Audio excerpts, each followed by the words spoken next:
तो लगातार जो अल्लूर ज़िले में इस तरह की जो घटनाएं जो बढ़ रही हैं, ये बहुत ही दुख की घटना है। और आज मैं मुसारी गांव में आया हूं, जो वसीम जो मारा गया है। आप देख रहे हैं कितने लोग मेरे साथ हैं, उनके परिवार वाले मेरे साथ हैं। उनसे हम बात करेंगे विस्तार से कि ये घटना क्या है और कि ये घटना किस तरह से घटी गई। तो मेरे साथ है, क्या नाम है आपका? मौलाना इस्माइल साहब तो है। ये जो घटना हुई है, क्या है पूरी घटना, क्या जानकारी है आपके पास इस तरह की? देखो, मैं असल जयपुर में रहता हूँ और इसके बारे में मुझे जयपुर में जुमा की सुबह में 8 बजे इन्फॉर्मेशन गई और लोगों ने ये इन्फॉर्मेशन मुझे दी कि आप ये मालूम कीजिए कि वसीम के ऊपर कहीं पर हमला हुआ है कोटपुतली साइड में।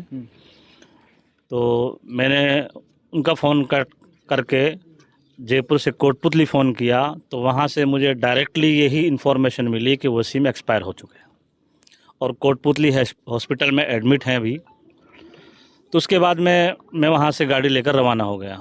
तो मैं डायरेक्ट मुसारी गांव पहुँचा और यहाँ पहुँचने के बाद मैंने हालात का जायज़ा लिया।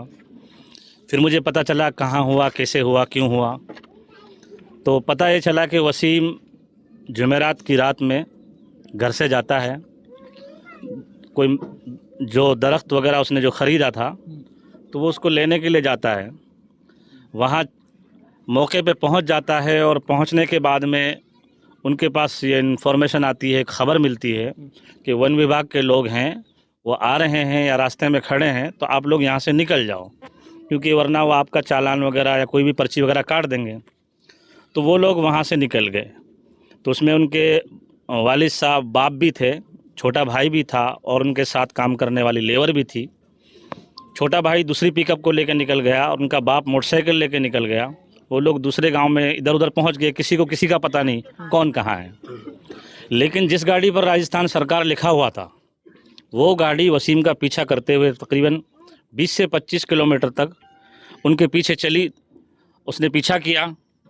जब वसीम आगे चलता रहा तो उन्होंने आगे ग्रामीण क्षेत्र में गाँव वालों को फ़ोन करके रास्ते को ब्लॉक करा दिया। ब्लॉक कराने के बाद में वसीम उनके घेरे में आ गया। उसके बाद में जो राजस्थान सरकार जिस गाड़ी पर लिखा हुआ था, उसमें से 7 से 8 लोग नीचे उतरते हैं, 4 से 5 लोग जेसीबी में होते हैं। उन सारे ही लोगों ने, ग्रामीण और जो प्रशासनिक लोग थे, जो वन विभाग के लोग थे, उन लोगों ने मिलकर तीनों ही बच्चों पर हमला किया, जिसमें 2 बच्चे जो थे वो तो शदीद ज़ख्मी हो गए थे, यानी कि उनको गंभीर रूप से घायल कर दिया गया था। पीटते पीटते ये हालत हो गई कि वो कुछ वक्त के लिए बेहोश भी हो गए थे। उसके बाद उन लोगों ने वसीम पर हमला किया। अब किस धारदार हथियार से उनके ऊपर हमला हुआ, चाकू से हुआ, छुरी से हुआ या कोई क्या चीज़ थी, वो तो वो जानता है या अल्लाह जानता है। उसके ऊपर सीने पर वार किया, सीने के निचले हिस्से में, जिससे उनकी आंतें और उनका हार्ट बाहर आ गया। तो कुछ ही देर में किसी ग्रामीण में से किसी ने वहाँ पुलिस को फ़ोन किया। पुलिस आई। पुलिस के सामने भी वो लोग उनको मारते रहे, लेकिन इतना है कि पुलिस के आने की वजह से उनकी जान बच गई 2 लोगों की। पुलिस ने जब देखा कि वो गंभीर रूप से घायल हैं, 3 लोग हैं, तो उसमें ज़्यादा जो घायल थे वो वसीम थे। जब उनको देखा तो वो इस कंडीशन में थे कि बस सांसें बिल्कुल आखिरी थी, लेकर उनको हॉस्पिटल उपचार के लिए पहुंचाया गया। तो वहां पहुंचते पहुंचते उसने, शायद ट्रीटमेंट भी चालू नहीं हुआ था, उससे पहले उन्होंने दम तोड़ दिया और जो 2 बच्चे थे उनको शायद थाने भेज दिया गया था। और ये पूरी घटना है। उसके बाद यहाँ से लोग पहुँचे, फिर उसके बाद केस हुआ। अब वो लोग कह रहे हैं कि हमने कुछ लोगों को गिरफ्तार किया है। ये क्या जो लकड़ी को काम करते हैं, क्या अवैध रूप से ये लकड़ियाँ काट के लेके आ रहे हैं, या किस तरह से ये जो काम कर रहे थे, जिस तरह से ये वन विभाग की गाड़ी इनके पीछे लगी, क्या क्या ये लीगल था, ये इलीगल था, किस तरह का था ये काम?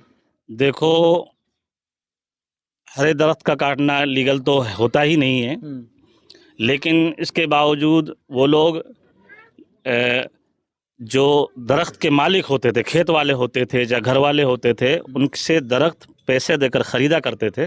इनका 1.5-2 साल से उधर कारोबार था, बाकी कई सालों से ये लोग यही काम करते हैं, बल्कि इलाके के लोग लगभग यही काम करते हैं लकड़ी का। वो लोग ख़रीदते हैं, कोई अवैध तरीके से वो दरख्तों को नहीं काटते हैं कि भाई वन विभाग वालों का पहाड़ों में से जाके काट लिया, जंगलात में से काट लिया, इस तरीके से उनका कोई काम नहीं था। वो अपना उनका घर गुजार बसर इसी से चलता था, ख़रीदते थे और ख़रीदने के बाद उसको काटते थे। इसी तरीके से उन लोगों ने यहाँ पे भी इस दरख्त को तकरीबन 10,000 रुपये में ख़रीदा। ख़रीदने के बाद जब उसको लेने गए तो उनके साथ ये घटना हुई है। तो अभी जो आपकी जो प्रशासन से जो क्या आश्वासन मिल रहा है, कितने लोगों को गिरफ्तार किया, क्या आश्वासन मिल रहा है आपकी तरफ? आश्वासन तो यही दे रहे हैं कि भाई हमने 7 से 8 लोगों को गिरफ्तार कर लिया है। आज एसपी के बयान भी मैंने सुने हैं न्यूज़ पे, वो भी यही कह रही हमने 10 लोगों को गिरफ्तार कर लिया है, 4-5 लोगों की अभी तलाश जारी है। लेकिन इससे कोई संतुष्टि नहीं हो पा रही। कभी 3 लोगों को गिरफ्तार किया, कभी 4 लोगों को, तो इससे कुछ ख़ास हमको संतुष्टि नहीं हो पा रही। मतलब एक यकीन नहीं दिला पा रहे हम लोगों को कि वाकई में उन लोगों ने गिरफ़्तार किया है और कौन कौन लोगों को गिरफ़्तार किया है।